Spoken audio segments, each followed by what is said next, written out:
Good afternoon, Lizbeth. Good afternoon, Jason. How are you today? I'm great. Filled with turkey and pumpkin pie. Super happy. Yeah, well, I think probably don't need to say when we're recording this, but we're recording this the Monday after Thanksgiving.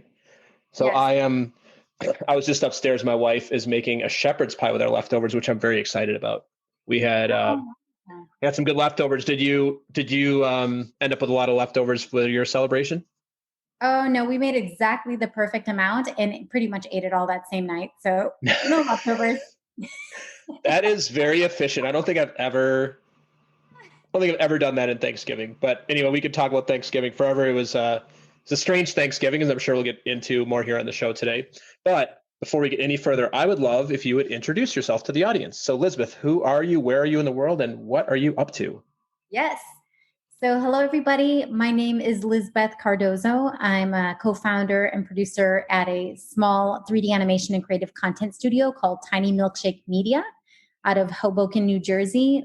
We're a husband and wife team, but we live in Weehawken, New Jersey. So just on the other side of you, I believe. Yeah. Yep. Just on the other side of that Hudson River. I'm just going to ask you now. Tiny Milkshake Media. I'd love to hear the genesis of that name. I think it's such a cool and creative name, and it elicits such a positive feeling for me. I'd love to hear a little bit about how you came up with the name, or you and your husband came up with it. So it was definitely me. I'm more of the brand strategist, all about. I used to be a creative copywriter back in the day when I worked at advertising agencies in Miami, New York. So when I first launched my agency, before it was a 3D animation and creative content studio, it was a digital marketing studio, digital marketing company. And the one thing that really stood out in my mind is that I absolutely needed to have a purpose. I needed to have some sort of like an ethos, like a personality, a brand personality. And the one thing that was clear to me is that I wanted to make sure that everything that we do and everything we create, we make the world and the people in it a little happier with our services and with our content. And I just started trying to figure out, okay, what makes me happy? What makes most people happy or some people happy? And I started to think I'm all about the food. I'm very much a foodie, Yeah. and food makes me very happy. Very good food makes me happy. And one of my favorite treats is our milkshakes and ice cream. I'm so down for ice cream and milkshakes. And I decided to name Tiny Milkshake because when I was younger in my childhood, my father would take my twin sister and I for milkshakes and burgers, and it was just a really happy, simple time. And so I just kind of wanted to embody that and create that for others through Tiny Milkshake Media. I love it. That's so creative. It reminds me of two of my favorite movies. And I don't know if this is going to be a surprise to you, but there's two movies that immediately come to mind when I think of milkshakes. Do you know either one? Gosh, I don't think so. The first one is Pulp Fiction. Oh, I totally forgot that. Yeah, Yes. it's such a great scene. Sharing milkshake. Yes. You see how happy they were? I mean, of course, Yeah. But if you remember, the whole premise of the scene was that John Travolta's character was pissed that it was $5. And he said, for $5, it better be a really effing good milkshake. But then he tried it and he's like, this is a really effing good milkshake. It was such a classic scene. Oh, that's so funny. Right. Yeah. And then the other movie, I don't know if you've seen it, is There Will Be Blood with Daniel Day-Lewis. No, I haven't seen that one. Yeah. At the end, there's a super famous line. He doesn't drink a milkshake, but he talks about milkshakes at the end of the movie. It's very warped, but it's very good. Oh, you see, it just even the movies, even Hollywood is talking about milkshakes. Why would you not? Everybody loves milkshakes. All right. Even if you're lactose intolerant, Exactly. All right, let's get into it, Lizbeth. So, first question I have for you is, what is something that you nerd out about besides milkshakes? Definitely mindfulness, meditation. In fact, just this morning, every day, for 30 minutes in the morning, I meditate. And then for 30 minutes at night, I meditate. And wow. Yeah. So I consistently do it every single day. And throughout the day, I'm listening to binaural beats. And I don't know if you know what binaural beats are. I don't. I'd love to hear about it. So let's see. Let me see if I can. It's basically it's a therapy that is an emerging form of like sound wave therapy. It makes use of the fact that the right and left ear each receive a slightly different frequency tone. Yeah. But the brain perceives it as a single tone, and it's just really good. It's recommended for treatment of anxiety and stress or any type of disorders like that. Mm-hmm. And I basically used to have a lot of anxiety years ago. I had a lot of anxiety, and I've been listening to binaural beats and meditating ever since. And it's just become a habit. So now I listen to it as background music, I guess. Some people will listen to Prince, some people will listen to Jay-Z. I listen to binaural beats while I'm working. Yeah. Interesting. I've never heard of it, but I'll definitely check it out, and I'll add it to the show notes because I'm sure people will be interested in learning more about this like I am. Is it something that you can get from Pandora or Spotify? Is it a YouTube videos? Like where do you actually get the sounds? Yeah. So I'm sure that you can find it on Spotify. I'm not sure if you can find it on Pandora, but you definitely can find it on YouTube. Mm-hmm. Yeah. All the binaural beats and the tones and the frequencies, I get it from YouTube. Gotcha. But what's really important to know is that these tones are typically frequencies lower than like 1,000 hertz for the brain to detect the binaural beat. Okay, gotcha. So it's not something that you're actually where you're listening to at a auditory level. No, you can actually hear it. No, you can actually hear it, but it's definitely a different sound, a different pitch than anything you've really heard before. Okay. Sometimes you can't detect it. It just depends on which binaural beats you're listening to. Gotcha. I want to go back to the meditation for a minute. So I started meditating about 1.5 years ago, and I use something called Muse. It's a headband. Oh yeah. And I try to do 20 minutes a day, but that's about my limit. I'm just not that it's not that you're good or bad at it, but I'm curious, when you meditate, what do you do for meditation? Is it something where you just sit? Do you have something you listen to? Do you listen to guided meditations? Like what's your process? So in the morning, right before I get out of bed, I'm laying down. Right before I get out of bed, the first thing I focus on is I kind of like do a gratitude circle, and I focus on what I'm grateful for, and I just kind of count or in my mind I go over the 10 things that I'm super grateful for, and I really feel that gratefulness and the gratitude. And it's an amazing, because once you do that, even if you were to wake up with anxiety, or if you were to wake up with, my God, I have like a million things I have to take care of. There's this important call I have to take care of. When you do that, it kind of forces you to slow down and focus on that, just the things that you're grateful for. And then basically there is no space for anything else.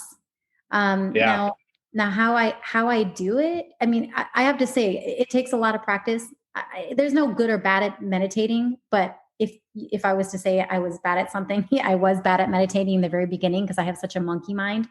My mind is constantly just going in a million directions all over the place. But yeah, meditation and doing it consistently has helped me to calm that monkey in my head, my monkey in my brain. And just, and it's just, I tell myself that this is just a small amount of my time, that nothing else matters, that the list can wait, that the calls and everything I have to take care can wait, and that this is something I'm doing for myself, for my mental health, especially now. I mean, for all of us going through COVID and just dealing with what we have to deal with COVID and the pandemic. I just think it's, more than anything, it's just really important to focus on your self-care and your mental health.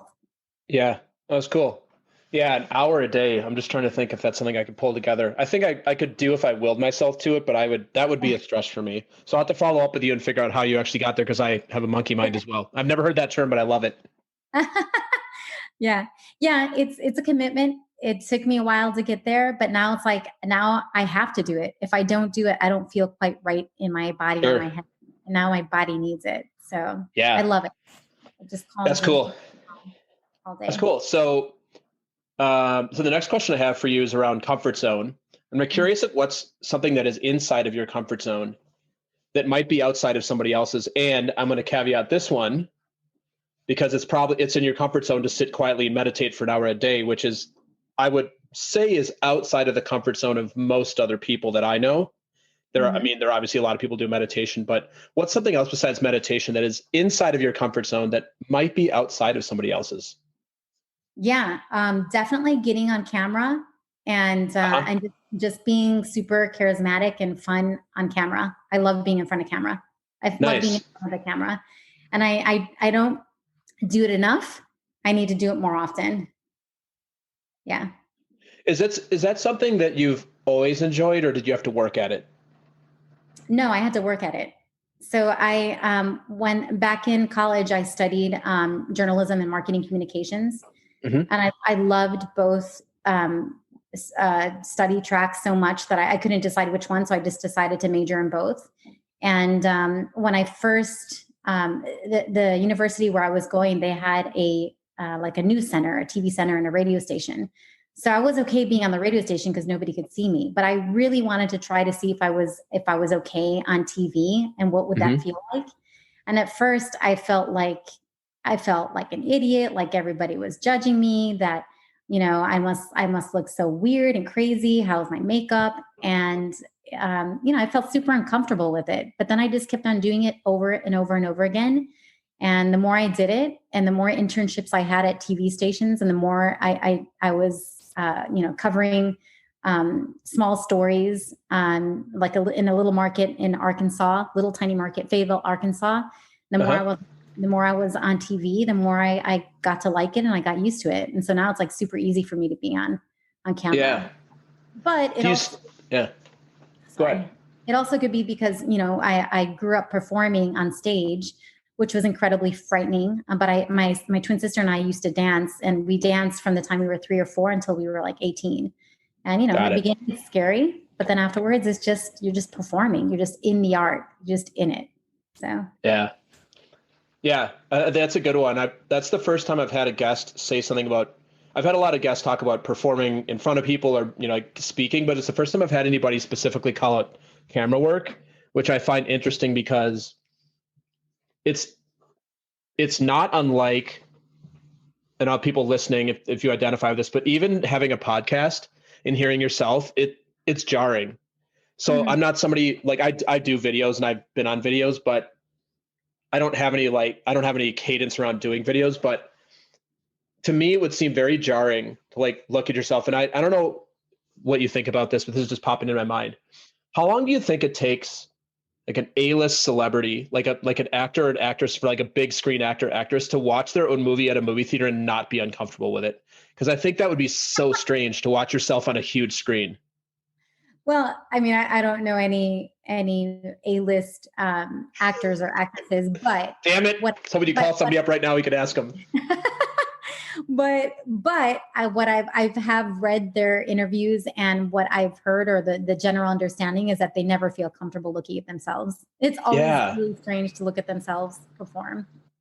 Yeah, especially when it's like a movie that's like no special effects, where you're just acting. Yeah, it must be so weird, especially if you're like a period piece, or maybe you're not wearing makeup. Some of the roles that people take where they're not as glamorous as they look on the red carpet. It must be so strange. Yeah, like, oh my God, and to know that like these millions and millions of people are seeing you on a big screen, and then millions and millions and millions more are going to see you on their small screen at home. It just must be so trippy. I don't think I could ever get used to that. Yeah. And I don't think it's so much that they care so much about millions of people watching them. I think it's just that, like most humans, we tend to be overly critical of our work or anything that we do. And so we are our own worst critics. So I think it's just most actors, unless they're incredibly confident and arrogant, like Tom Cruise, are basically just picking apart their entire scene and saying, oh, I could have done that better. Oh, I could have said that better. Oh, I could have delivered that line better. Yeah. The death spiral. Yeah. That's so now let's take a look at something that's the opposite, which we know what's inside your comfort zone. What about something that's outside of your comfort zone that's likely inside of somebody else's? Oh, yeah.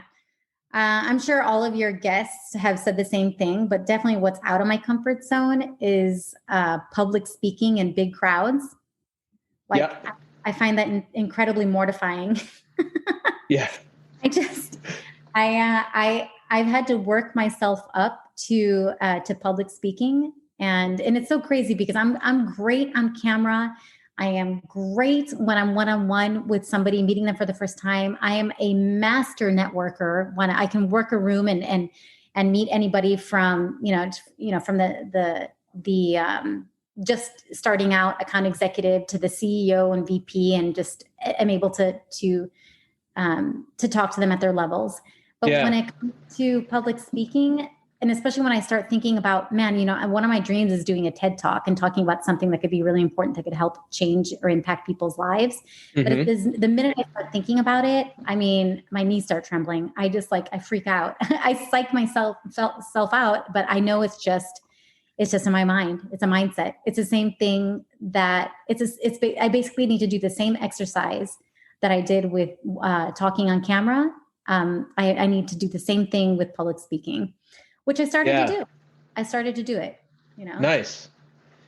I mean, there's a lot of options even during COVID. There's things like Toastmasters, or most networking groups have I mean, I know it's not the same as getting up on a stage, but I'm with you. It's so interesting that you're comfortable on a camera, not comfortable public speaking. I'm just thinking out loud, there's something about the real time, something about being there in real time in the room with people. Yes, absolutely. Yep, you got it. So it's the energy. Yeah. Well, no, it's not just that. When I'm on camera, nobody's watching me. I'm being recorded, right? Unless you're watching me live, I'm being recorded. Nobody's watching me. Nobody's has the opportunity to judge me, right? So when I'm talking in front of people, I can visibly see if people are, liking what I'm talking about or not liking it. And I can see they're visibly judging me. And I know that's all, I shouldn't care so much about that. I should just care about the message and what impact I can make on the audience. But yeah, that still gets to me. I don't like to be judged.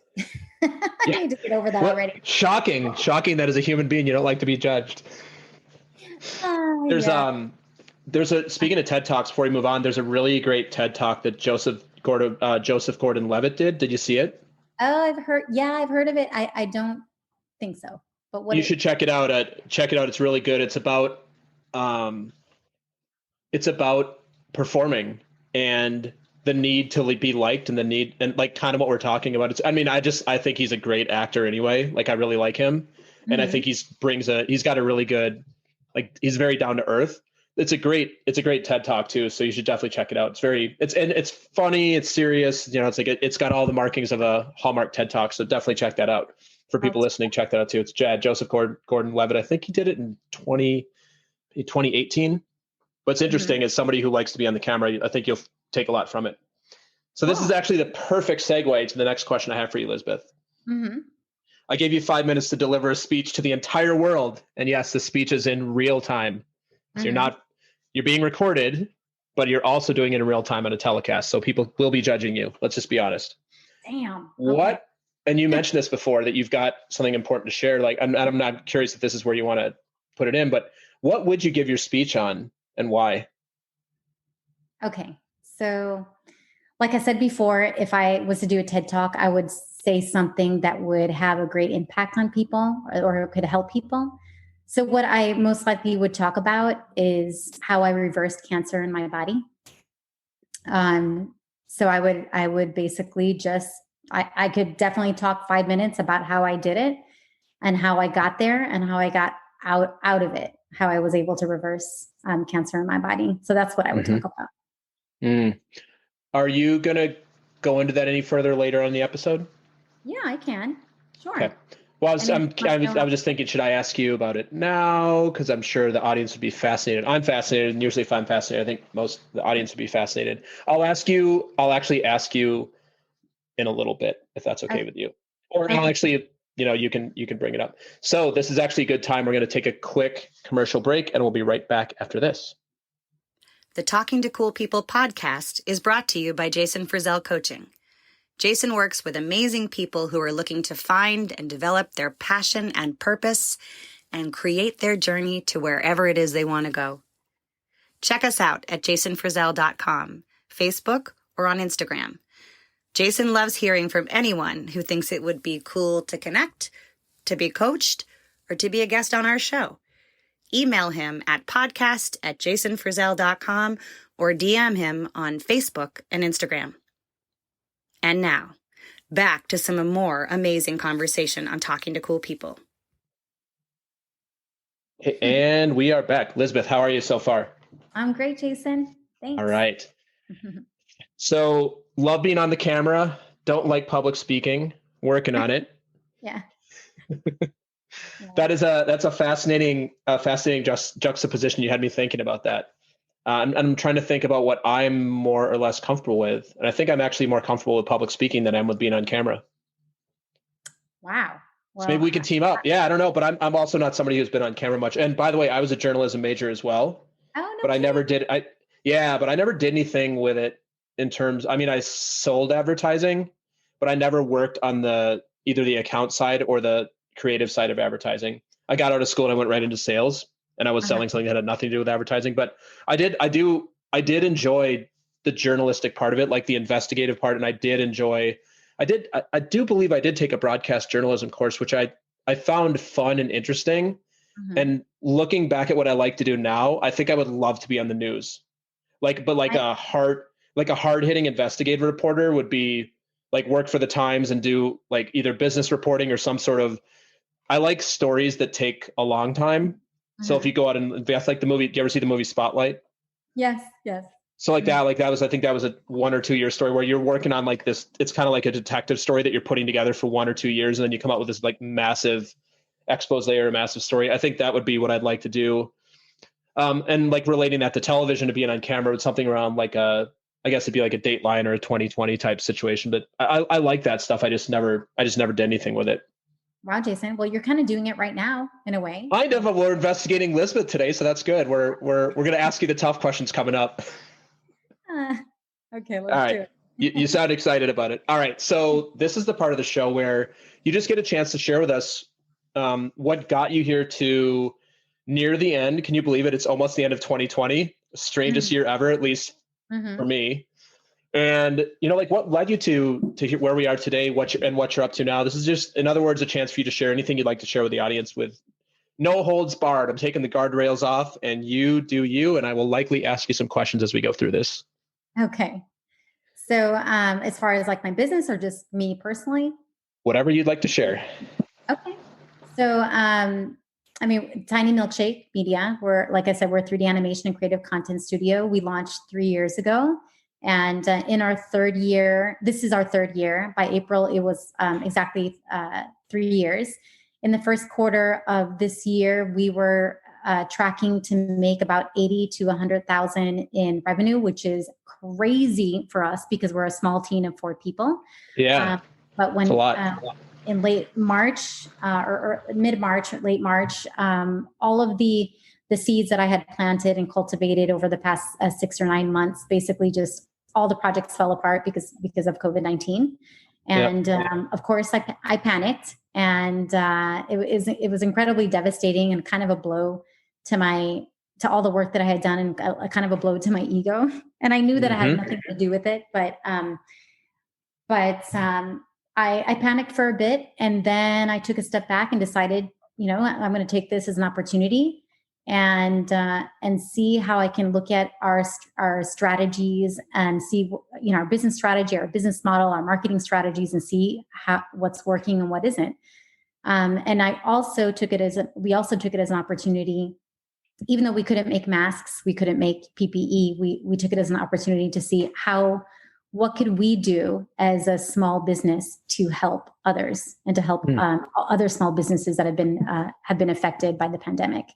So we decided to launch a animated logo giveaway for small businesses impacted by the pandemic, and ask them to submit videos telling us, how they were affected by the pandemic and how they've pivoted or how they're doing now. And we basically, it turned into this really big thing, and it ended up being while we were helping people, which was wonderful, but it ended up being another opportunity and opened doors for other opportunities for us to take on other jobs. That's awesome. Yeah. So kind of like just one of the things that I guess might as well just talk about the pandemic and COVID-19, but I know a lot of people have been suffering from, mental health and just separation and feeling very isolated, but I don't know. So I've had some sort of mind shift through this entire time. And I am finding that I am more productive, more calm than I've ever been. And, feeling like I have more purpose and just in a much better place than I was even like 3 years ago when we first launched our studio. Mm-hmm. And finding that I'm able to, even though I'm doing less, I'm finding that I'm being a lot more productive and being a lot more efficient and having a lot more success than I ever had before, mm-hmm. because the pandemic has forced me to slow down, and just focus on the things that really matter.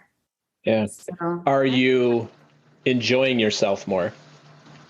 Yeah, I have to say I am. Every single weekend, my husband and I, we love the outdoors, and every single weekend, we either go hiking or we go biking. We always find a new trail to explore, a new park to see, out in New Jersey or upstate New York.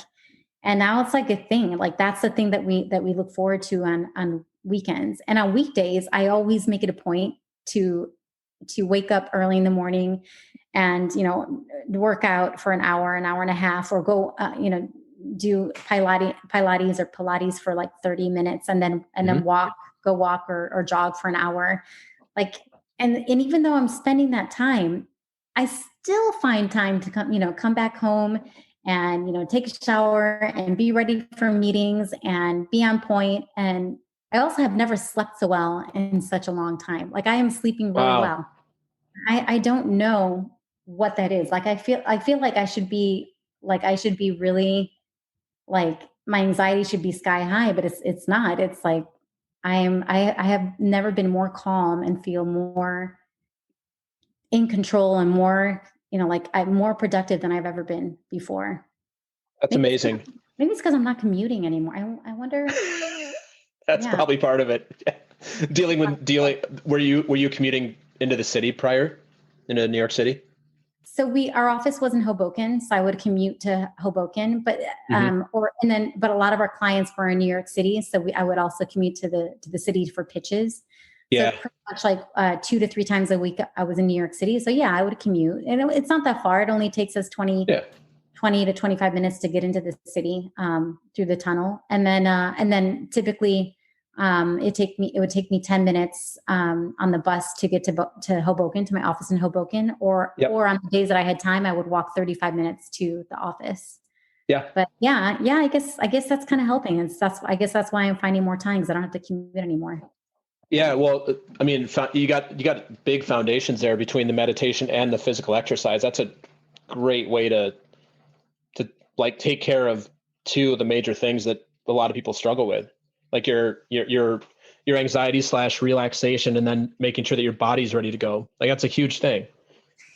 Yeah. It's a huge commitment, but I realize that, I'm worth it. And if I want my mental state and I want my mental health to be good and my physical health to be good, I know that I need to commit and I need to do this for myself. And it's a form of self-care. Like it's a way of showing, self-love, loving myself. Do you find the quality of your work to be better? The quality of my work? I think it's always been really good. I think my quality of my work is, what I can say is that I'm not as tired as I used to be. And I'm like wide awake, productive. Even if I have to, sometimes I try not to, but sometimes I work well past 7 or 9 or 11, and I'm still wide awake, super productive. Like I am so charged, like I'm not exhausted. And, But then when it's time for me to turn off, I turn everything off. I make sure I don't look at blue light for an hour or two before I go to bed. Yeah. I try to get to bed between 10 p.m. and 12 a.m. And then once I'm in bed, that's it. No cell phones, no TVs. And as soon as my head hits the pillow, within 5 minutes, I'm asleep, and I have really good sleep, which is great. That's which awesome. I can't say I had before. I didn't have that before. Now I do. Yeah, that's awesome. I want to go back to the 3D animated logos that piqued my interest. Mm-hmm. What is this something that lives on your clients' websites? Like, what was the giveaway? What were you specifically giving away, and where would it be used? Where could we see it? Yeah, so it was 2D animated and 3D animated logos. We are more 3D animators than 2D animators, but 2D animation is less expensive and less complicated to create than 3D. So we were doing a lot more 2D than 3D for the giveaway. But it's basically, it can be used anywhere in the digital realm. So a lot of the people that we were working with and the clients that we're working with, they use it to put it on their website. They use it as a signature at the bottom of their email signature. They use it to implement. They integrate it into a video, so that, like, they use it for a video introduction or a video outro. Oh, cool. They use it. They might use it on their LinkedIn. They post it on their LinkedIn. Anywhere where there's like marketing, brand marketing touch points, that's where they use it. But yeah, you can use it almost anyway. That's cool. I'm trying to think if I've ever seen an email signature that had what's the file type that it comes in? There are several file types. I forget exactly what they are, but I believe one of them was an MP4. Actually, I can look it up right now. Yeah, that's cool. MP4 makes sense. Yeah, I was curious. Like that. Yeah, it's a universal standard. You can throw that anywhere. Yeah, but it's not just MP4. There are many other file types. I just forget what they all are. But there are 4 different file types based on, because one file type will work for an email signature. Another file type, you have to have a specific file type for a website. You have to have another file type to be able to place inside a video, integrated inside a video. Okay. Makes sense.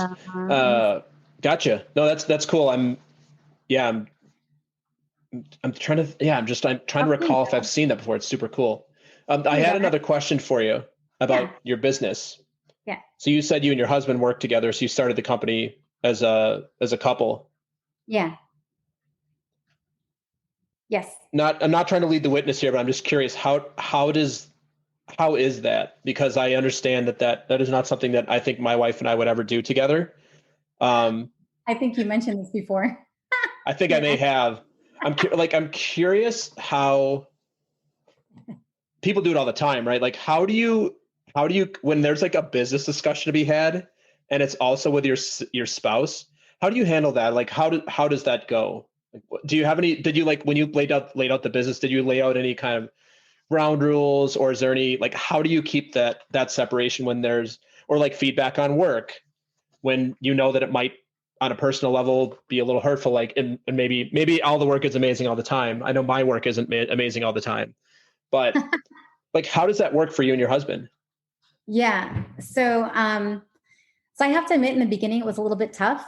Just like any relationship, when you transition a relationship, like from girlfriend to boyfriend to husband and wife, I mean, it's always a little bit of a transition and trying to figure out how you'll work together. But when we first started working together, I made the mistake of not laying down the groundwork and not laying down what the expectations were. We just kind of I was like, okay, you're the creative director, and anything that is not creative, that has to do with business development or sales or social media marketing or production, that's my thing. But Got it. Quickly we realized, we had a couple arguments in the beginning, but quickly we realized that we had to be really clear of what our expectations were, our expectations of our business and the expectations of each other. And ever since we cleared that up, it's been super easy for us to work together. It's actually been a lot of fun for us to work together, and how we maneuver conversations around business. It's the weirdest thing. I don't know how we do it, but it's just like when it's just my husband and I, and we're having dinner, or I'm cooking dinner, or we're talking about our relationship or just our goals together when it comes to our own personal lives. It's like we're in this different space, this space of just husband and wife. And then all of a sudden when we have like a client call, like we had 2 client calls or potential partner calls this morning. And I don't know, it just somehow the energy around us kind of changes, that it's almost like he's no longer my husband. I mean, yes, he's my husband, but now it's like he's my partner. He's my co-founder. Something changes in the dynamic and we work so well together, tag teaming each other. And when there's a question that the potential content partner asks me and I can't quite answer it, he immediately answers it. And then when there's something that he can answer, I immediately answer. We just kind of it's like this beautiful dance. I don't know. That's cool. How it just works really well now because we finally clarified and set the expectations. You know? Yeah. No, I was so curious about that. I mean, I was assuming if you've been in business for as long as you have that it's working. I was just curious how that goes when you start, but yeah, it sounds like any, like you said, any relationship you get to a place you're like, hey, like there's some things that need to be changed and addressed and both on the same page. So congratulations. That's super cool. Do you envision, is this what you two want to do the rest of your careers? Run the company? Probably not the rest of our lives. I mean, we have a while to go before we kick the bucket, but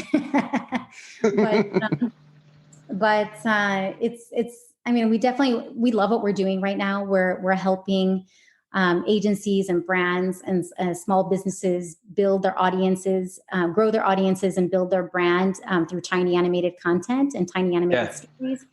And we love what we're doing. We would love to grow our studio bigger and get bigger and better clients and just really bigger and better opportunities. But I'm seeing, there are all these other things that I would love to do. I'm wondering if running our studio, we'll be able to like travel around the world and be nomadic. Like one of the things I really want to do with my husband and my mom is walk the Santiago de Compostela. I don't know if you've ever heard of it, but it's El Camino, the way. It's this 3,000 mile walk through France and through Spain until you end at the very end, where it's basically a spiritual journey, and it's where pilgrims go there to walk until they get to the very end, where apparently I think a piece of the robe or sandals or something like that of Jesus and some saint are buried there, something like that. That sounds pretty phenomenal. Yeah. So those are like things I want to do. And I think we can do that with our studio because all we really need is, I mean, we're all digital, we're all online, but we've been working remotely since March. Yeah. But I just, there are so many other things I want to do. Like I would love to do that journey and then do a YouTube channel around that journey. But then I'm super into like health and wellness and holistic health. And right now I am experimenting with anti-inflammatory diet. Just about a month ago, it was keto. Just a couple of weeks ago, it was paleo. And now I'm into the anti-inflammatory diet. So I was thinking maybe there are other people like me who might be interested in that. Because I'm just always very interested in seeing how my body reacts to certain foods or eliminating or adding certain foods and see what happens with my body while also working out. So I'm kind of wondering if like that's something I could do as a side business or a side hustle and, start a YouTube channel as well on Instagram and see if that's something that might be of interest to other women, I'm sure it would be. I mean, Tim Ferriss, I don't know if you're a Tim Ferriss fan. Yeah. I love Tim Ferriss. He's a big love him. Diet, like body hacking. Let's try a bunch of stuff and see how my body reacts to it. I think he actually took it. I think he took it a little bit too far a few times where he's like, "Oh wait, the doctors tell me this is not healthy." But, oh, that is too funny. I didn't realize that about him. I mean, I think I read that in one of his books that he does that, but I forgot. Yeah. I guess I'm kind of the same way. But I do that with everything. Like rather than. Like if I get like for example, I mean, not to be gross or anything, but I'm just might as well just share it with you. But do it. But but I used these gloves, and I didn't realize there was water inside the latex gloves. And when you use gloves that latex gloves with water in them, sometimes you might get fungi from it. Ooh. So I've had this fungi in the middle of my fingers, like the web, for like about 2 or 3 months now, and I've been I mean, it's just very itchy and just itchy and just a nuisance. But I started using, I've been trying or attempting to use different holistic remedies. So one of the things I started trying was tea tree oil. Before that, I was using something else. I think it was papaya ointment, but that wasn't working. And then I started using tea tree oil. And rather than going to the doctor and getting antibiotics or getting an antibacterial or getting, ointments or steroids or anything that will mess with my body and my gut flora, I decided to just use tea tree oil. And I've been doing it for about 3 or 4 days, and it's like practically gone. So yeah, I'm all about hacking and figuring out what in our world, what plants I can use to just make my body work better and heal my body in a very holistic, natural way. Yeah, that's cool. Yeah, that's one of the things I'm very interested in. I love that. Yeah. I love that. All right, we're going to transition, and you're going to play podcast host for a little bit. Oh, cool. Okay. You're going to ask me something. So, Lizbeth, what would you like to ask me that I can answer for you and for the audience? Sure. So, why did you start this podcast, and how did you start it? Yeah, this is probably, I'm trying to think about this. This is probably the 3rd or 4th most popular question. I love answering this question, so thank you. And this is not pre-planned, obviously. I had no idea what she was going to ask me.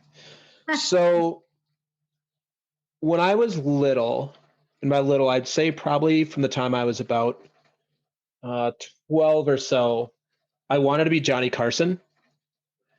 And then on The Tonight Show, for those listening who are a little bit younger, Johnny Carson was the host of The Tonight Show before Jay Leno, which I believe Jay Leno took over full-time, I want to say like 90 or 91, but maybe it's a little bit later. And that's obviously Jimmy Fallon took over for Jay Leno, I think, 5 or 6 years ago now. But I always wanted, the thing that I liked was he was really entertaining, but he always just got to have fun conversations with people. And I didn't realize at the time that those shows are actually, they're not scripted, but it's like their agents hand you a list of questions that you ask them about. Mm-hmm. I didn't realize that at the time. I'm like, oh, they just like go on and they just have fun conversation. Like, well, not actually their press agent or they hand him like, hey, Johnny, ask Jason about his new movie coming out and ask him about like his trip. And it's not like rehearsed per se, but it kind of is. But it's like a little bit off the cuff. I think it depends on the guest. And so that's obviously not something I ever did. Never had a talk show. Never was on the radio. And about 1.5 years ago, I was on a podcast for the first time. And I had a blast as a guest. And I remember just thinking to myself, like, why don't I just start a podcast out of nowhere? I'm like, okay, let's just start a podcast, because I'm fairly technical. So I'm like, the technical part is easy. I can figure that out. But what am I going to do? I have no idea what I'm going to do.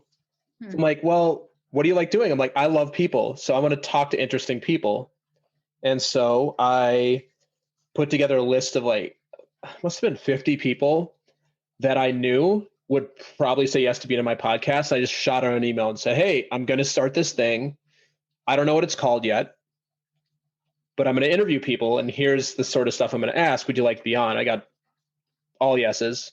No way. Amazing. Yeah. I mean, well, the funny thing is, a friend of mine who was on my show, he also has his own podcast where he interviews people. And he's like, who doesn't like to come onto a place and talk about themselves? Like almost everybody says yes to that. Especially if it's fun, you don't need to be an expert. You just like sharing who you are with the world. Yeah. And you don't have to for this show, for me personally, I try to have the style is we don't have to be on. We just have to we're just having a conversation. Right. You don't have to be rehearsed. You don't have to, like be an expert, or like, if you want to share your wisdom, yes, which you are, but I'm not having you come on and be like, share like some crazy expertise. And we're like, hey, let's get to know my guest. So I did that, and it was my 5th guest that I interviewed. And this is, I recorded like 10 episodes before I released the first one, because I wanted to get some practice and see how it was going. And I remember her name is Cardozo. She's phenomenal. I think she's episode 5 or 6. And She's really creative. She's just a firecracker of a woman. She's awesome. And I'm like, I don't have a name for this podcast. And she's like, oh, it's easy. Just like call it like talking to cool people. I'm like, okay. And I was like, oh yeah, okay. So she named it because I had nothing. I had like episodes recorded with no concept of the artwork or of the title of the show. So I'm like, all right, that works for me. Sounds good. That's kind of what I'm doing. So I went out, had a designer do the artwork and launched the show. And I launched it in January. To give you a little bit more backstory, my initial goal was to do 100 episodes this year, which looking back, it's aggressive. That's a very aggressive schedule to record because each episode takes about an hour to an hour and a half to record. Then you have some editing, then you have some artwork, some marketing. Like it's a lot, as you know, advertising. And I actually did that through January through, I think it was April. I did 2 episodes a week, and it was really fun. And I was getting like a lot of listenership. And then COVID hit and dropped off to about half. And I was like, what's going on? I'm like, oh, people aren't commuting. Majority of podcasts I believe are listened to while commuting, whether it be on a public transportation or in a car. So my numbers dropped off. And I'm like, all right, let me just take a little break. So I took like a month break off and I came back and I'm like, I'm going to do this weekly. And I've been releasing almost every week other than when I took a little time off when the baby's born and holidays. I've been releasing every week since May and plan to do this. And I don't plan to just stop. Episode 50 comes out tomorrow morning, Tuesday at 6 a.m. Episode 50, which puts this podcast in a pretty unique territory because most podcasts don't stay long-term just because people, it's a lot of work or whatever. And they either don't enjoy it or it gets to be too much work or they think they're going to make money and they don't, whatever the thing is. So I have episode 50 coming tomorrow. I have a whole slew of people that that I've said yes to interviewing that I'm going to start kicking back up interviews again, including you're one of them. And plan to go into next year. I'm still debating whether I want to do weekly or bi-weekly next year though, because my business is taking off. So I want to, kind of what you were talking about earlier, the hustle of it. I don't want to feel the grind. And it's an interview show. And like at the end of the day, I'd rather have the space for myself, but also to have really good episodes versus feeling like every week I got to have something that's cool. And every episode I've done has been cool so far, but I'm still debating it. I'll probably do weekly until the end of this year, which will be another 4 episodes.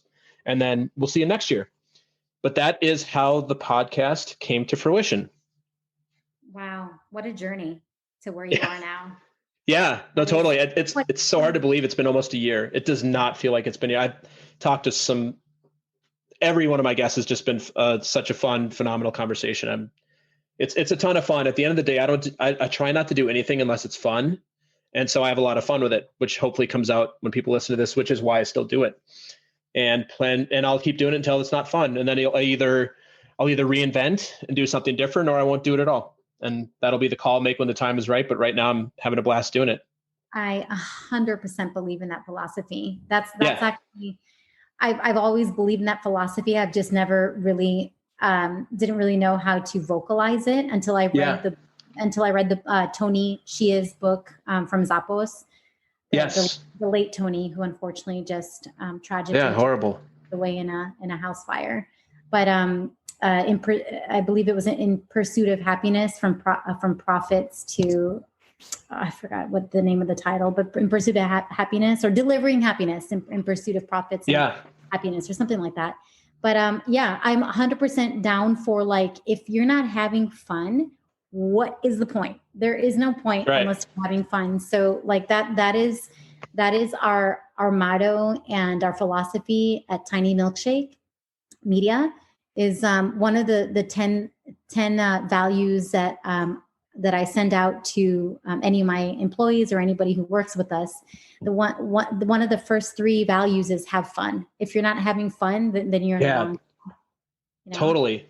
Yeah, I love that too, and that's actually a newer thing for me. That's not something I've always liked. I'm always somebody who likes to have a lot of fun. I think it's one of my core values, but I never knew how to really articulate it. And I'll admit it. We're going back to Tim Ferriss. I took something that Tim Ferriss said a few years ago, and I actually made it my own. So he said, when he was writing his book, The Tools of Titans. Oh yeah. He ran into that book's a lot of work, right? I think he interviewed over 100 people. We're talking, Mark Cuban, Arnold Schwarzenegger, like a lot of people that are probably hard to get on the schedule. And it's just a lot of work. I don't write books, but I can imagine it's a lot of work to write a book like that. Mm-hmm.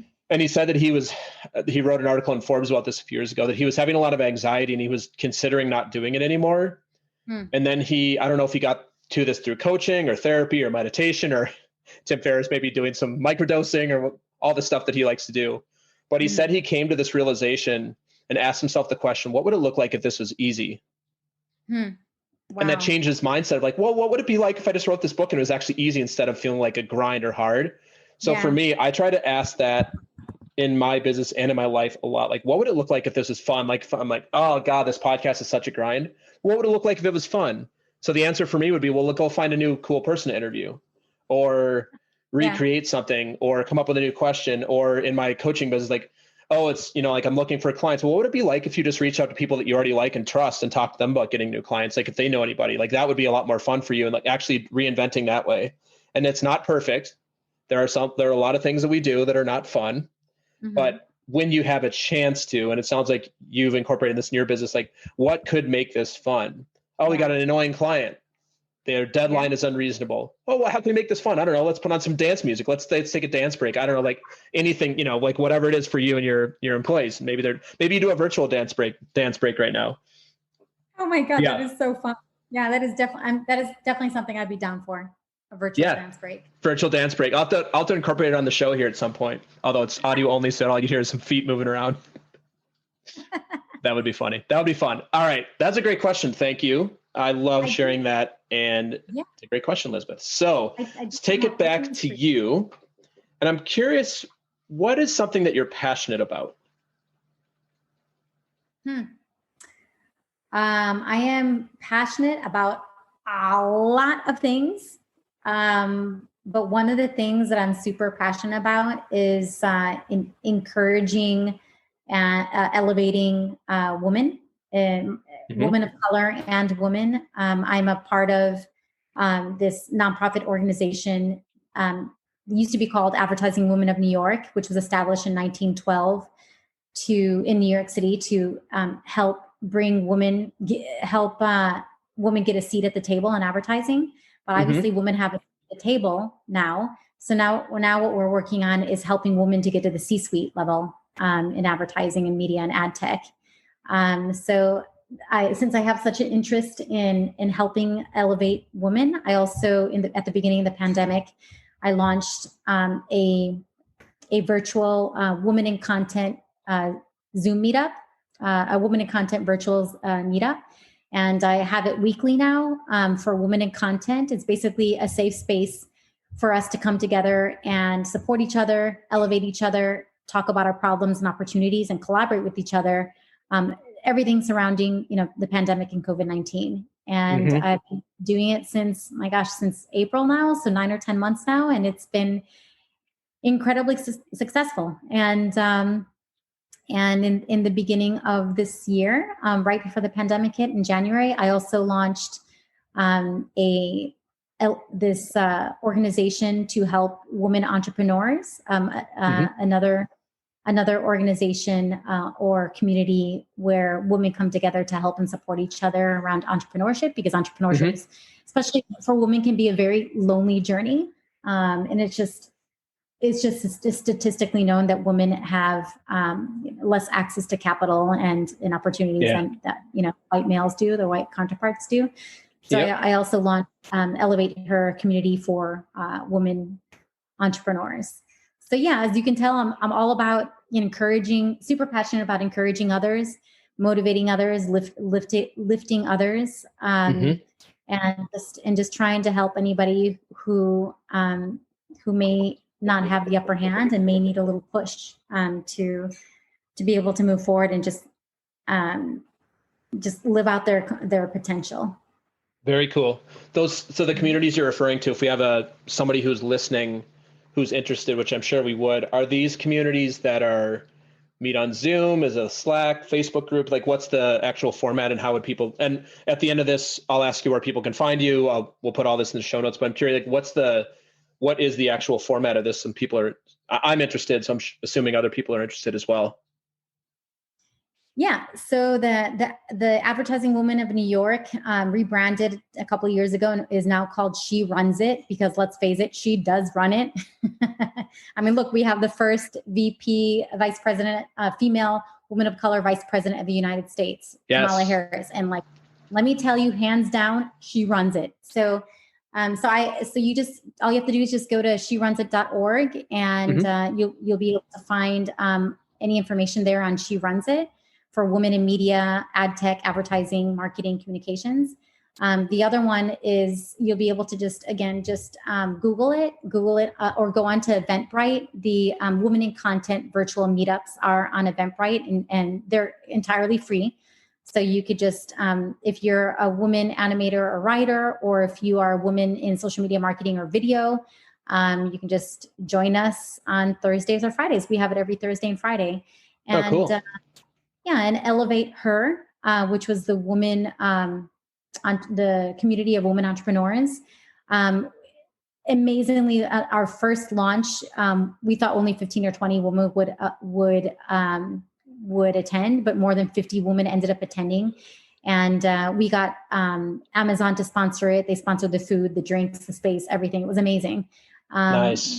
But since then, the four other co-founders and I just kind of we're all still friends. But when the pandemic hit, we all decided that we needed to focus on our own businesses. So that kind of fell by the wayside. So it's still there, but it just kind of fell by the wayside, and none of us are really doing anything with it right now. So the ones that that are really active still are sherunsit.org, or She Runs It, and Women in Content virtual meetup.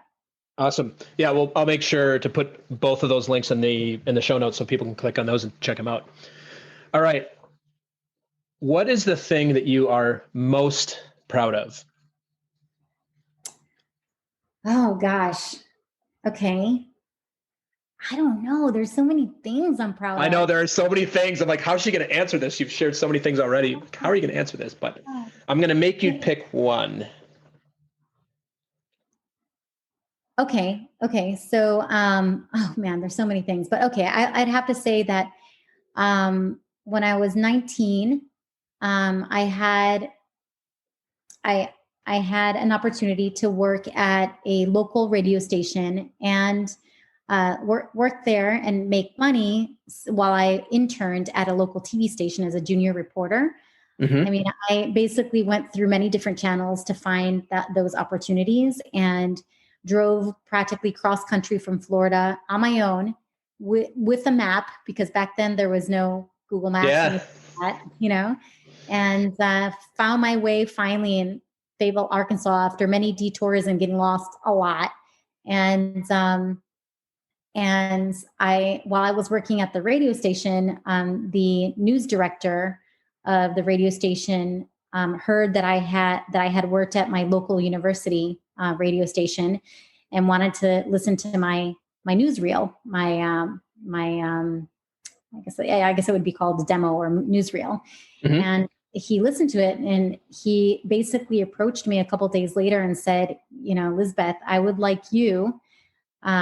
He said, I have to have brain surgery because he had a tumor. Really crazy, actually.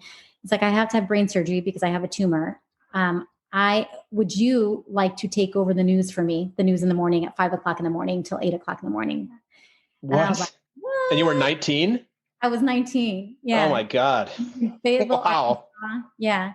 Fayetteville, Arkansas, in this, it's demographic market, DMI market, like 168, really small, but still he was like, he scared me. I mean, he didn't mean to scare me, but I guess he was trying to make it sound like it was a super important, grandiose job. And he was like, yeah, you're going to be heard tri-state. People in Missouri, Oklahoma, and Arkansas are going to be hearing you, more than 500,000 people. And that just scared the pants off of me. Yeah.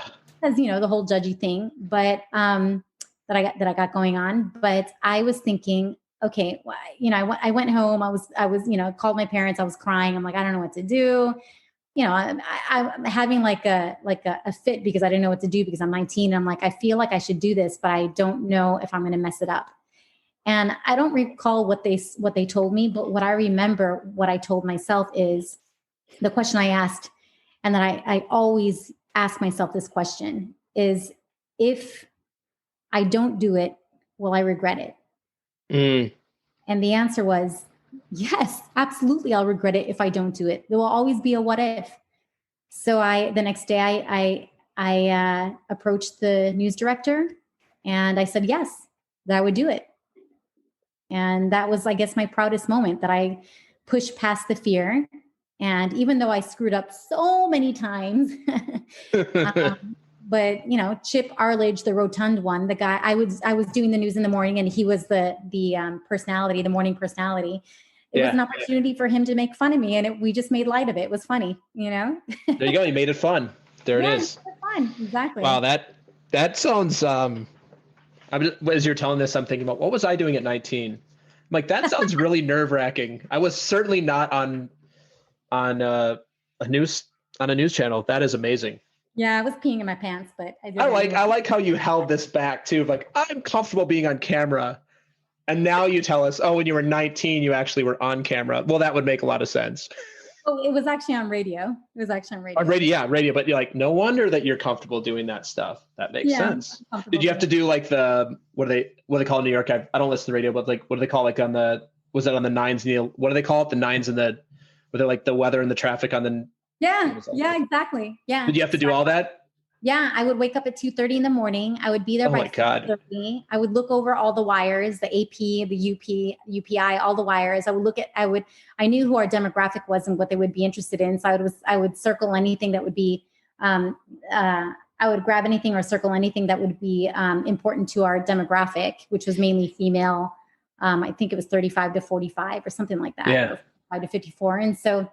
And then I would just, tell the news in the morning. And by 5 o'clock in the morning, I would start telling the news or relating the news, 5 to 8 in the morning. So I can't remember whether it was every 30 minutes or every hour, but. I'm impressed that at 19, you were waking up at 2:30, because I think at 19, I was probably going to bed around 2:30. Yeah, I know. Trust me, usually that was me going to bed at 2:30, but no, I was committed. I can see that. Yeah, I was going to help my news director friend, and I wanted the opportunity. So yeah. That's cool. That's a super inspiring and cool story. It's possible, but especially people like, oh, I'm too young. Go out and take your shot. That's what I would say.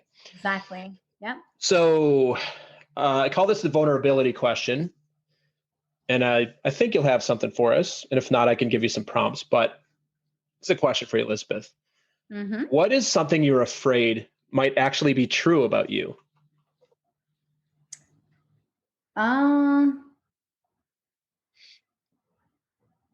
Well, people have told me that, I guess there are two things that I'm afraid that might be true. And I'm really working on it to reverse it if it's true. But one thing that I've been told countless times, 10 years ago, no, that person is no longer in my life, so they don't tell me that anymore. Nobody tells me that anymore. But I was told many times that I was not a salesperson, that I was a bad closer. Mm. So, and I was like, yeah, but I'm an opener. I'm an amazing opener. I can open the doors to anywhere. But you know what? Just like anything, just like me, learning to be on radio, learning to be on TV, learning now to be, to do public speaking, anything can be learned if you just work at it. Mm-hmm. So I've been working on it. So I guess I'm hoping that I've gotten past that. And then the other thing that I'm also working on, that I've been told that I am, is that I'm a bad listener. I hope that's you're like true. Specifically by my husband. Yeah, exactly. I hope that's not true. So and that I interrupt people, and I really don't want to do that. I think I just get so excited about the story, whoever's telling me a story, and I'm like, oh yeah, me too. And I realize I really should not do that, and I should just listen to my friend or my husband or my sister telling the story, or my mom. Yeah. Just last time my mom told me to stop interrupting. Yeah. That's funny. I'm going to give you a little bit of a cheat code here. Okay. There's an acronym. I learned this through my coach training program. It's wait, why am I talking? And it's a way for you to, like when you're coaching a client, or you're out doing a pitch, or whatever it is, and like catching yourself, like, what's the reason that I'm actually about to open my mouth? Is it because I'm trying to persuade or convince? Is it because I'm trying to sound smart? Is it because I'm trying to entertain? Is it because I want to be liked? Or something else? And like, there's obviously tons of valuable reasons why you don't, like, somebody asks you a question, or you're doing a pitch for your services, and so like they want you to come in as an expertise, but it's a way to catch yourself and be like, what is the premise of, what is the reason I'm actually going to talk an hour? Interrupting, it sounds to me like what comes off as interrupting, you're just a friendly person who likes to build consensus through common interest or common bonds, which is totally, to me, that's a very normal human thing to do. And it sounds like you just get excited that you have something in common with that person and want to, like, it's a shared experience thing. Yeah, that's exactly it. Yeah. It's not like meant to be like, oh, like, shut up about me, but it's like, oh, like, oh yeah, I know what that's like too. I want to, and have, because there's like a familiarity, and like, to me, that's a basic human thing, is we like to be around people that we feel like we have shared interest with or have shared experiences with, because it's a way to bond. So I don't know, tell your mom to stop being so hard on you. Okay, Mom, if you're listening, stop being so hard on Lizbeth. Okay, I'll tell her. You can tell her from me. She'll be like, who is this person? That's funny. All right, we're going to start to wrap up here, and want to give you the opportunity to share anything else you'd like to share with the audience at this point. So that can be, we've talked about a lot, so I don't have any specific agenda for you here, but I guess the question is, after I keep rambling on, is there anything else that you would like to share with the audience? Well, I guess because you're a coach, and perhaps a lot of the people who are listening to you are probably interested in coaching. I guess I'll borrow from what I told myself when I was 19, when I decided to move forward with reading the news or being a news director for couple months.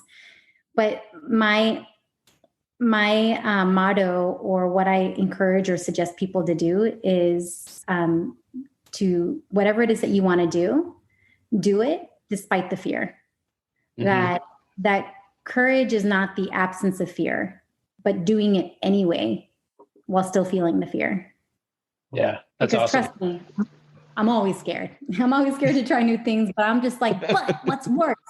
What's worse? What's worse is regretting it, thinking, what if? That's worse. I'm a lot more afraid of that than actually doing it and totally, messing it up and looking like a fool and being judged. Yeah. That's awesome. I had a boss a long time ago. I worked at a telecommunications company. We were selling cell phones in the early 2000s. And he had this funny thing that he would say. He'd go, I know what we do is really important and we all have goals to hit. Yeah. But we're not actually making or losing people money in real time, and we're not saving lives. We're not saving people's lives in the moment. Yeah. So if you're not doing one of those, well, you could even argue that the money thing, but if you're not, like, okay, so you go and you've got a big pitch for a new client and they go with another provider. Mm-hmm. That stings as an entrepreneur. I get it. I've been there, but the world's not ending, and you get up and you brush yourself off and you do it again the next day. Exactly. The other thing I want to share on that is, do you know Mel Robbins? Are you familiar? Or do you like Mel Robbins? Yes, I love her. I have her book. I follow her. Yes. Yeah. She has this really interesting thing about, and for the audience, if you don't know Mel Robbins, she was, I think 2 years ago, was the highest paid female speaker on the circuit. She would do like arena stuff. She was huge. Wow. She wrote a book called The 5 Second Rule, which is, honestly, I've never read the whole thing, but it's like the easiest concept ever and made her very famous. So it also goes to show you that you don't have to make things complex to be really good at what you do. It's like the rule, the whole book, my understanding is just basically like reiterating this rule and over again. But she has this really interesting thing about public speaking, and she's phenomenal, but she still gets scared, just like everybody still gets scared. Oprah gets scared. Mm-hmm. Is that she says that in your mind, physiologically, your body and your mind hold the chemical of fear and excitement are actually the same. Yes. Yeah. And I didn't know this until I heard her say this. So what she says is she reminds herself, she'll look out at the audience. And I think there's a video of her doing this. And it was like, she was at an arena. There was like 15,000 people in the stands. I'm like, oh my God. Lord. Yeah, exactly. but she reminded her, she's like, oh, I'm really scared. She's like, no, I'm really excited. And just like reframed in her mind that, oh, I'm really excited, because anybody, who's a public speaker, who's scared at the beginning, after it's like performing music or playing sports, you get out there and 30 seconds later, you're like, oh, I'm in my groove, and you're over the fear. Yeah. So that's the other thing I just wanted to offer to you and everybody listening is if you struggle with fear and you get scared of whether it be performing or anything, there's a way to reframe it. Like, I'm really scared to go into this job interview. Oh, I'm really excited to go into this job interview. And there's something in your body and your mind that can just create a different way of being and a different energy that you put out. That people will be attracted to that. People are not attracted to fear almost all the time. Yeah, I 100% agree with that. Yeah, in a way, I guess I didn't realize that I did that, but in a way, that's what I did when I took that opportunity. Yeah. When I was 19, I reframed it. Yeah. Very cool. Yeah, interesting. All right. How can the audience find you, connect with you, and connect with Tiny Milkshake Media and all the other stuff you're up to? And I will put all this in the show notes, but I always like to have my guests actually say the things too. Cool. Okay. So I'm always on Instagram. I practically live there.